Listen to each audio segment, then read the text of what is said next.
Assalamualaikum warahmatullahi wabarakatuh. Perkenalkan, nama saya Sofi Yulianis dengan NIM D34 010306 kelas 4 PAIG. Di sini saya akan menjelaskan atau menafsirkan Quran surat Yusuf ayat 23 sampai 29. Kita masuk kepada ayat 23. Ayat ini menggambarkan inisiatif dari istri Al-Aziz untuk melakukan perbuatan keji tersebut. Kata rawaddatu mengandung makna menggoda dengan sungguh-sungguh, membujuk, dan berusaha keras untuk mendapatkan apa yang diinginkannya. Tindakannya menutup pintu-pintu menunjukkan keseriusan niatnya dan upayanya untuk menyembunyikan perbuatan tersebut dari orang lain. Ungkapan istri Al-Aziz yaitu "Hai talak" adalah ajakan yang penuh nafsu dan tanpa rasa malu. Di sisi lain, jawaban Nabi Yusuf yaitu "Ma'azallah", yang berarti aku berlindung kepada Allah, menunjukkan ketakwaan beliau yang mendalam dan penolakan keras terhadap ajakan tersebut. Beliau menyadari bahwa perbuatan zina adalah dosa besar dan bertentangan dengan perintah Allah. Selanjutnya, Yusuf menyebutkan alasan lain penolakannya, yaitu kebaikan tuannya. Innahu rabbi uhsanu masuwai, yang telah memperlakukannya dengan baik dan memberikan tempat tinggal yang layak. Beliau merasa tidak pantas untuk mengkhianati kepercayaan dan kebaikan yang telah diterimanya. Di akhir ayat, Allah menegaskan bahwa sesungguhnya orang-orang yang zalim itu tidak akan beruntung. Innahu la yuflihu zolimun, yang mengisyaratkan bahwa perbuatan zina adalah kezaliman terhadap diri sendiri, orang lain, dan terhadap hak Allah. Yang selanjutnya masuk ke ayat 24. Ayat ini menjelaskan pergaulan batin yang terjadi antara istri Al-Aziz dan Nabi Yusuf. Walaqad hamtu bihi, menunjukkan bahwa istri Al-Aziz benar-benar berkeinginan kuat untuk melakukan perbuatan tersebut dan telah mengambil langkah nyata untuk mewujudkannya.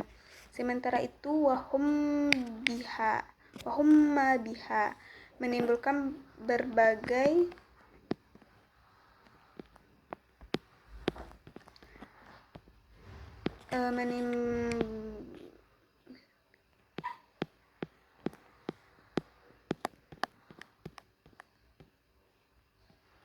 menimbulkan berbagai penafsiran di kalangan ulama. Sebagian menafsirkan bahwa Nabi Yusuf juga memiliki kecenderungan alami sebagai orang laki-laki terhadap wanita cantik. Namun, kecenderungan tersebut tidak sampai pada tindakan nyata karena adanya burhanan min rabbihi, yaitu tanda atau peringatan dari Tuhannya. Tanda atau peringatan dari Allah ini ditafsirkan berbeda-beda. Ada yang mengatakan berupa penampakan malaikat, ingatan akan ajaran agama, atau kesadaran akan kemuliaan akhlak dan tanggung jawabnya. Yang jelas, intervensi ilahi ini menyelamatkan Nabi Yusuf dari perbuatan dosa. Kadzalika linasrifu anhu syau'a wal fuhsya'a innahu min ibadina al-mukhlasin. Ini menjelaskan hikmah di balik pertolongan Allah tersebut, yaitu untuk menjauhkan Yusuf dari keburukan dan kekejian atau zina. Allah menegaskan bahwa Yusuf termasuk hamba-hambanya yang terpilih dan ikhlas sehingga Allah menjaganya dari perbuatan dosa. Selanjutnya masuk ke ayat 25. Ayat ini menggambarkan upaya Nabi Yusuf untuk melarikan diri dari godaan tersebut. Wastabaqal bab, menunjukkan bahwa keduanya berlomba-lomba menuju pintu. Yusuf ingin keluar dari istri Al-Aziz berusaha menghalangi. Dalam pergumulan tersebut, istri Al-Aziz menarik baju Yusuf dari belakang hingga koyak. Wa qaddatu qamisahu minad duburi. Ketika mereka sampai di pintu, mereka mendapati suami istri Al-Aziz berada di sana. Istri Al-Aziz dengan cepat membalikkan fakta dan menuduh Yusuf berbuat buruk. Ma jaza'u man urada bi ahlika su'an illa an yusjana au azabun alim. Menuntut agar Yusuf dipenjarakan atau dihukum dengan siksaan yang pedih. Selanjutnya ayat 26 itu Nabi Yusuf dengan jujur membela diri dan mengungkapkan kebenaran. Beliau berkata, hiya rawadatni an nafsi,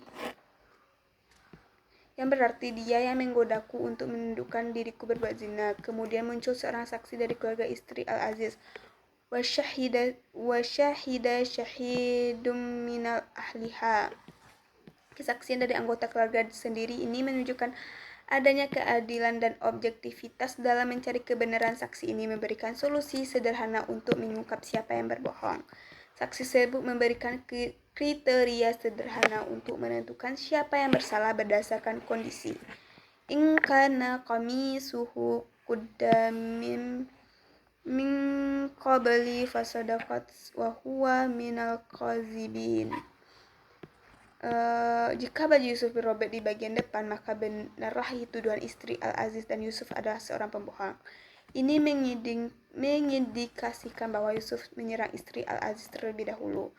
Selanjutnya masuk ke ayat 27, yaitu wa in kana qamisahu qudda min duburi fakazzabat wa huwa minas shodiqin. Dan jika baju Yusuf robek di bagian belakang, maka dustalah tuduhan istri Al-Aziz dan Yusuf ada orang yang benar dan mengindikasikan bahwa Yusuf berusaha melarikan diri dan istri Aziz mengejarnya dari belakang. Ayat 28 yaitu ketika Al-Aziz melihat baju Yusuf robek di bagian belakang, falamma za'a qamisahu qud min dubur. Ia menyadari kebenaran perkataan saksi dan menyimpulkan bahwa istrinya telah berbohong. Ia mengatakan, innahu min kaidikunna inka kaidakan azim. Yang berarti sesungguhnya kejadian ini adalah tipu daya kamu, komunitas. Sesungguhnya tipu daya kamu itu sangat besar. Ungkapan ini menunjukkan kekecewaan dan kemarahannya terhadap tipu daya istrinya. Selanjutnya ayat 29. Setelah menyadari kebohongan istrinya, Al-Aziz kemudian berkata kepada Yusuf, u'iridu an haza, yang berarti, hai Yusuf, berpalinglah dari kesalahan ini. Ini bisa diartikan sebagai permintaan agar Yusuf tidak menceritakan kejadian ini kepada orang lain untuk menjaga nama baik keluarganya. Kemudian ia berkata kepada istrinya, wastaghfiri li zanbiki innaki kunti minal qatiin. Yang berarti, dan hai istri Al-Aziz, hai istri, mohonlah ampun atas dosamu, sesungguhnya kamu termasuk orang-orang yang bersalah. Ini adalah perintah dari Al-Aziz agar istrinya bertobat atas perbuatan salahnya. Kesimpulan dari dari surat Yusuf ayat 23 sampai 29,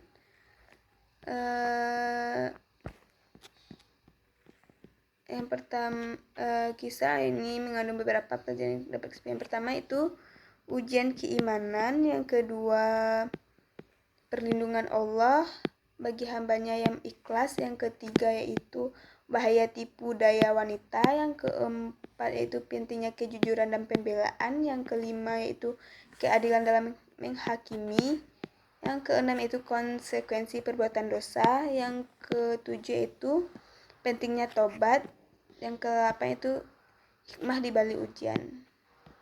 Selanjutnya ada beberapa poin penting mengenai relevansi ayat-ayat tersebut atau ayat-ayat ini terhadap pendidikan. Yang pertama, nilai akhlak kepada Allah SWT.